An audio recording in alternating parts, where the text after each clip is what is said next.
Hello, আমি James Martin. আপনাদের দেখাবো অ্যাপ্লাইড ট্রিগোনোমেট্রির একটি প্রবলেম। একটি সিলিন্ড্রিক্যাল শ্যাফটের এক পাশ থেকে যদি ডাব্লিউ উইডথে ফ্ল্যাট করে কেটে ফেলা হয়, তাহলে শ্যাফটের সেন্টার থেকে ওই ফ্ল্যাট পর্যন্ত হাইট কত হবে সেটি আমরা বের করব। এটি খুব সহজ একটি প্রবলেম। আসুন দেখা যাক কিভাবে আমরা এটি বের করব।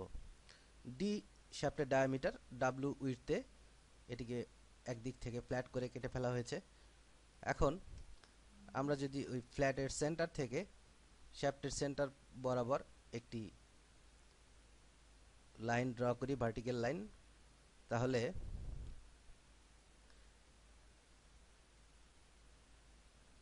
ফ্ল্যাটকৃত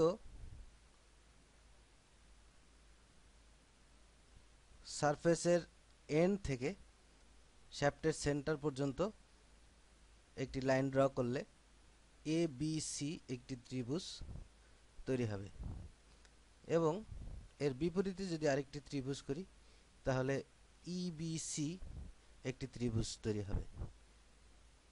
তাহলে ইএসি আরেকটি সমবাহু ত্রিভুজ আমরা দেখতে পাব।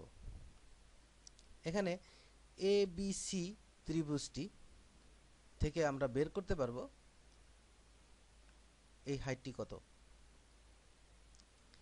এ B is equal to half of W এবং AC is equal to half of D. তাহলে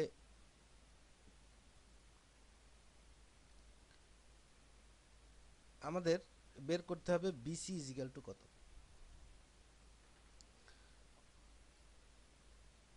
আমরা জানি AC square is equal to AB square plus BC square. তাহলে আমরা লিখতে পারি BC square is equal to AC square minus AB square.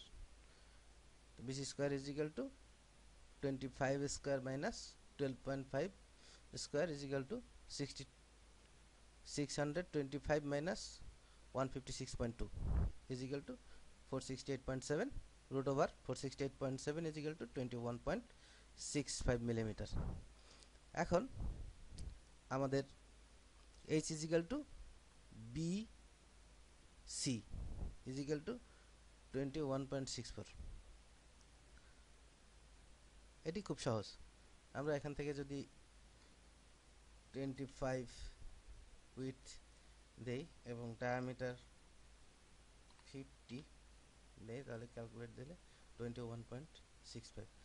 এটির diameter যদি 60 হতো তাহলে 27.27 হতো। Thank you.